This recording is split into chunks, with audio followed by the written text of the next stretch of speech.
Welcome to our online class, my dear students. I hope you are safe and sound at home. I am also well by the grace of Almighty Allah. Today we will discuss an important topic and it is right form of verbs. Right form of verbs এর উপর আমরা already একটা class শেষ করেছি আর আজকে এটা আমাদের second class.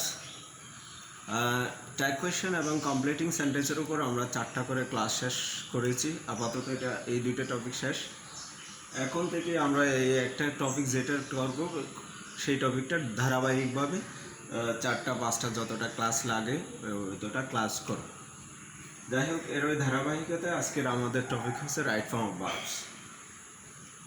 এখন রাইট ফর্ম অফ ভার্বসের উপর সাধারণত এসএসসি পরীক্ষার কোয়েশ্চেন প্যাটার্ন অনুযায়ী 4 থেকে 5 লাইনের একটা প্যাসেজ দেওয়া থাকে।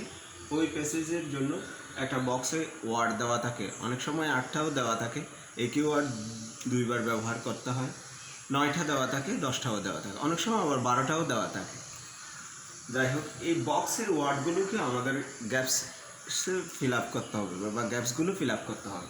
তবে পরীক্ষায় সেই ক্ষেত্রে এই বক্স করা, এই প্যাসেজ লেখা এগুলো কোনো দরকার নেই।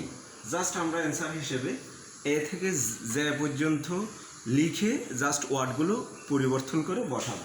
আর বক্সের ওয়ার্ডগুলো যে সবসময় পরিবর্তন হয় বা পরিবর্তন করতেই হবে এরকম কোনো কথা নেই। অনেক সময় পরিবর্তন হয়, অনেক সময় পরিবর্তন হয় না। গ্রামাটিকের রুলস অনুসারে যেখানে পরিবর্তন হয় সেখানে আমরা পরিবর্তন করব।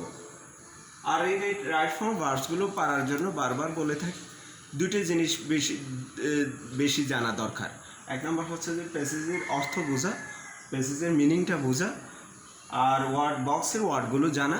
2 নম্বর হচ্ছে যে কিছু গ্রামাটিকের রুলসগুলো জানতে হবে। যাই হোক, এবার এই যে প্যাসেজটা দিয়েছে আজকে, এই প্যাসেজটা একটু পরে দেখবো আমরা।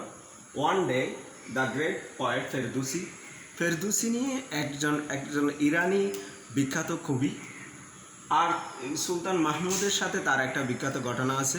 তাকে শাহনামা নামে একটা বিখ্যাত গ্রন্থ লিখতে বলা হয়েছিল বা অনুরোধ করা হয়েছিল। প্রতিটা লাইনের বিনিময়ে একটা গোল্ড কয়েন দেওয়ার চুক্তি হয়েছিল। এটা একটা গল্প আছে, তোমরা হয়তো বা অনেকেই শুনেছো। এই গল্পের উপর ভিত্তি করে এই প্যাসেজটা দেওয়া। One day the great poet Ferdowsi A দিয়ে gap by sultan Mahmud, to B দিয়ে gap Shahnama in honour of the sultan, the sultan C দিয়ে গ্যাব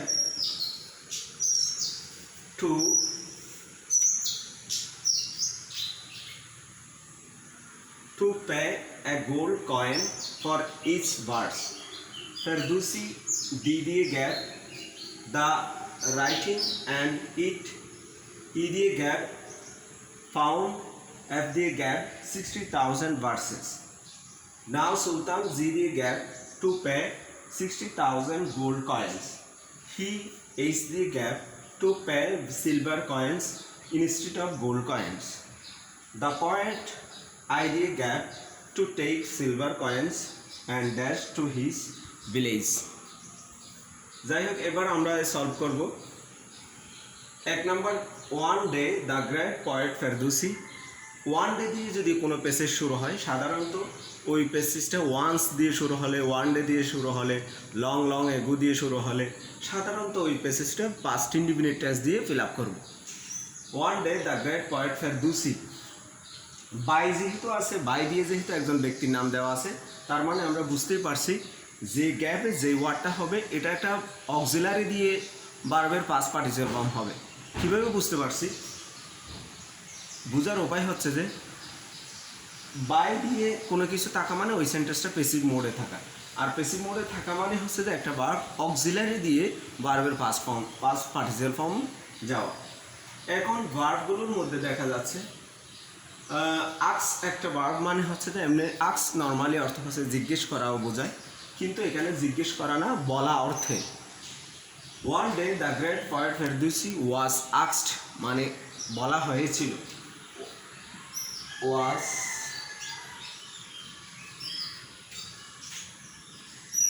আক্সড দিলে বেশ অ্যাপ্রোপ্রিয়েট হয়।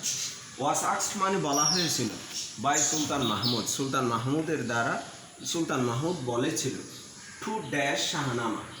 এখানে একটা এই ভার্ব আছে কম্পোজ। কম্পোজ মিন্স হচ্ছে যে রচনা করা বা লেখা, সেই জন্য আমরা এই কম্পোজ ভার্বটা ইউজ করতে পারি। Compose, to compose Shahnama. Shahnama গ্রন্থটা লেখার জন্য বলা হয়েছিল in honour of the sultan, সুলতানের সম্মানে। The sultan dash to pay gold coins. Sultan promised একটা ভার্ব আছে, এই প্রমিস ভার্বটা দিলে হয় ওয়াদা করা বা প্রতিজ্ঞা করা। The sultan promise to pay, sultan এই প্রমিস ভার্বটা ইউজ করবো আমরা। প্রমিস, প্রমিস মানে প্রতিজ্ঞা করা। সুলতান প্রতিজ্ঞা করেছিল, এই প্রমিসটির সাথে আমরা ইডি যোগ করে দিব। প্রমিসড প্রতিজ্ঞা করেছিল টু পে দিতে এ গোল্ড কয়েন, একটি করে gold coin for each verse, মানে প্রতিটি লাইনের বিনিময়ে একটি করে গোল্ড কয়েন দেওয়ার ওয়াদা করেছিল। ফেরদৌসি, এরপর একটা ফিনিশ ভার্ব দেখা যাচ্ছে, ফিনিশ ভার্বটা আমরা ইউজ করব। ফিনিশড যদি দিই হয় ফিনিশড, ফিনিশড শেষ করেছিল দ্য রাইটিং লেখাটা। অ্যান্ড ইট মানে এবং ইহা, ইট এখানে একটা ভার্ব দেখা যাচ্ছে, এই ভার্বটা ভার্বের পাস্ট পার্টিসিপাল ফর্ম অবস্থায় আছে।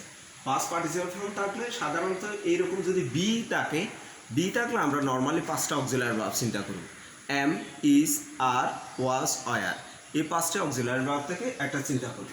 যেহেতু প্যাসেজটা আমরা পাস্ট ইনডিফিনিট টেন্স দিয়ে ফিল আপ করতেছি, সেই ক্ষেত্রে আমরা এম, ইজ, আর কখনো চিন্তা করব না। সব সময় অক্সিলারি যদি প্রয়োজন হয় সেক্ষেত্রে আমরা ওয়াজ, ওয়ারেই চিন্তা করব। যেহেতু এটা সিঙ্গুলার আবার, সেই জন্য আমরা ওয়ার দিব না, ওয়াজ দিব। ওয়াজ ফাউন্ড, দেখা গিয়েছিল। কন্টেইন একটা ভার্ব থাকে, কন্টেইন আছে, এই কন্টেইন ভার্বের তো হচ্ছে নিহিত থাকা বা থাকা। কন্টেইন, এই ইট ওয়াজ ফাউন্ড, ওই বইটাতে দেখা যাচ্ছিল কন্টেইনিং, কন্টেইনিং। এই ভার্বটা আবার আইএনজি যুক্ত হওয়ার কারণ হচ্ছে যে যদি একটি সেন্টেন্সে একের অধিক ভার্ব চলে আসে, সেই ক্ষেত্রে ওই ভার্বটা দুইভাবে অবস্থা হয়, একটা হয় আইএনজি দিয়ে হয় অথবা ভার্বের পাস্ট পার্টিসিপাল ফর্ম হয়। এখন যদি উদ্দেশ্য বোঝায় সেই ক্ষেত্রে টু দিয়ে আবার ইনফিনিটিভ যুক্ত হয়। যদি উদ্দেশ্য না বোঝায় সেক্ষেত্রে স্বাভাবিকভাবে বোঝায়, সেক্ষেত্রে আরেকটা ভার্বের সাথে আইএনজি যুক্ত হয়। 60,000 versus.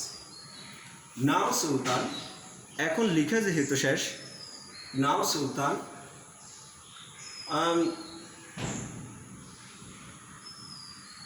Now Sultan did not, আমরা একটা নেগেটিভ সূচক ওয়ার্ড ইউজ করব, did not agree. Did not agree দিলে হয় মানে রাজি হয়নি, রাজি ছিল না। এগ্রি মানে রাজি হওয়া। নাও সুলতান জি দিয়ে ডিড নট এগ্রি দিলে মিনিং হয় এখন সুলতান আর রাজি হচ্ছে না টু পে দিতে 60,000 গোল্ড কয়েন্স। যেহেতু শাহনামা লিখতে 60,000 লাইন হয়ে গেছিল, এখন সুলতান ভাবতেছে এই একটা বইয়ের জন্য কি আমি 60,000 গোল্ড কয়েন খরচ করব, সেই জন্য সুলতান আর রাজি হচ্ছে না। হি এইচ দিয়ে he dash to pay silver coins. He, আমরা যদি ওয়ান্ট ভার্বটা ইউজ করি তাহলে হয় he wanted to pay silver coins instead of gold coins. The poet dash to take. The poet আমরা যদি দিই রিফিউজ মিন্স হচ্ছে যে প্রত্যাখ্যান করা, অস্বীকার করা। তা আমরা সেই জন্য আমরা এই ভার্বটা ইউজ করব, রিফিউজড।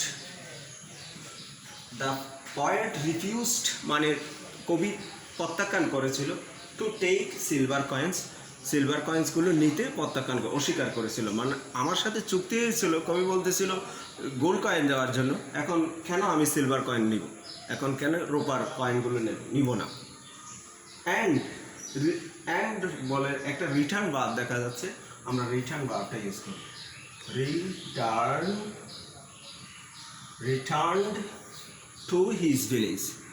একটা জিনিস লক্ষ্য করতেছ যে প্রত্যেকটা ভার্বের ফার্স্ট ফর্ম দিয়ে আমরা লিখেছি বা গ্যাপসগুলো ফিল আপ করেছি। এটার কারণ আগেই বলেছিলাম, ওয়ান ডে দিয়ে যদি পেসেজ শুরু হয়, অথবা ওয়ান্স আপন দিয়ে শুরু হলে, অথবা লং লং এগু দিয়ে শুরু হলে, অথবা একটা এইরকম বলে একটা সাল দেওয়া, মানে একটা ইয়ার যদি উল্লেখ থাকে, সেই ক্ষেত্রে সবসময় আমরা পেসেজগুলো পাস্ট ইনডিফিনিট টেন্স দিয়ে বা ফার্স্ট টেন্স দিয়ে ফিল আপ করবো। আর যদি পেসিভ মোডে যায়, সেক্ষেত্রে বলছি একটা ওয়াজ বা অয়ার, এই দুইটা অক্সিলারি থেকে এটা ইউজ করব। অনেক সময় এরকম প্যাসেজ যে সবসময় ফার্স্ট ইনডিফিনিট দিয়ে হয় এরকম না, আবার মাঝে মধ্যে দেখা যায় কিছু লাইন যদি ন্যারেশন টাইপের করে শুরু হয়, সেক্ষেত্রে প্রেজেন্ট টেন্স বা ফিউচার টেন্সও ব্যবহার হতে পারে। এই গ্যাপসের মধ্যে দুটো গ্যাপস একটু ডিফিকাল্ট বা একটু কম বুঝবে বলে আমার মনে হচ্ছে। এক নাম্বার হচ্ছে যে এটা ওয়াজ দিয়ে আক্সড, বলছি বাই দিয়ে শুরু হলে সেক্ষেত্রে এটা পেসিভ মোডে যাবে, আর পেসিভ মোডে গেলে সেটা সবসময় ওয়াজ বা এয়ার দিয়ে বার্বের সাথে পাস পার্টিসিপল হবে। আর এফ নাম্বারে বলছি একই সেন্টেন্সে যদি একাধিক ভার্ব আসে, সেই ক্ষেত্রে দ্বিতীয় ভার্বটি হয় ইনফিনিটিভ দিয়ে হয়, টু প্লাস ভার্বের বেস ফর্ম, অথবা ভার্বের সাথে আইএনজি দিয়ে হয়। যদি উদ্দেশ্য বোঝায় সেক্ষেত্রে বলছিলাম টু দিয়ে ইনফিনিটিভ হয়, আর যদি উদ্দেশ্য না বোঝায় সেক্ষেত্রে ভার্বের সাথে আইএনজি দিয়ে হয়। 60,000 versus. Now Sultan did not agree, negative সূচক দিতে হয়েছে, কারণ সুলতান চুক্তি করেছিল স্বর্ণের মুদ্রা দেওয়ার জন্য, কিন্তু এখন দিতে চাচ্ছে রূপোর মুদ্রা, সেই জন্য নেগেটিভ অর্থ মিন করে দিতে হবে। ডিড নট এগ্রি, রাজি ছিল না। ডিড নট দেওয়ার আরেকটা অর্থ হচ্ছে, ডিড নট সাধারণত পাস্ট ইনডিফিনিট টেন্সের ক্ষেত্রে ব্যবহার হয়, আর বাকি ভার্বগুলো সাধারণত পাস্ট ইনডিফিনিট টেন্সের নিয়ম অনুসারে হয়েছে। আশা করি তোমরা এই পেসেজটা বুঝতে পারছো। এরকম আরেকটা পেসেজ তোমাদের জন্য দিচ্ছি, এটা তোমরা বাসায় হোমওয়ার্ক হিসেবে সলভ করবে। আমি যেই পেসেজটা করেছি ওই পেসেজটার মতো করে আরেকটা পেসেজ দিয়েছি, এই পেসেজটাও তোমরা বাসায় সলভ করবে। আর তাছাড়া তোমাদের যত বোর্ড কোয়েশ্চেন আছে, বিশেষ করে 2019-এর চিটং বোর্ড ছাড়া অন্য বোর্ডগুলো সলভ করতে পারো। আর মডেল কোয়েশ্চেন দেওয়া আছে যে বিভিন্ন বইতে, ওইগুলো সলভ করবে। এই প্যাসেজটা আমি যেই যতগুলো ক্লাস নেই সাধারণত ওগুলো বোর্ড কোয়েশ্চেন ভিত্তিক নেই, আর তাছাড়া এই প্রতিটা ক্লাসে ইম্পর্ট্যান্ট, কোনোভাবেই দেওয়া যাবে না। সিনসিয়ারলি ক্লাসগুলো যদি করো তাহলে প্রতিটা টপিক তোমাদের ইজি হয়ে যাবে বা ক্লিয়ার হয়ে যাবে। প্যাসেজটা একবার আমি ওয়ার্ডগুলো পড়ে দিচ্ছি। Prepare, maintain, form, succeed, get, influence, should, use, be, call. Student life A they gave a golden season of life. This B they gave the time when we should E they gave C they gave ourselves for future. The very habits D they gave in a student life E they gave the later phases of life. Right from the student life, comma, they F they gave be careful. Dot. In Z they gave discipline, comma, they should use the gap their time properly. Full stop. If they don't use their time, comma, they will not idea gap in life. Dot.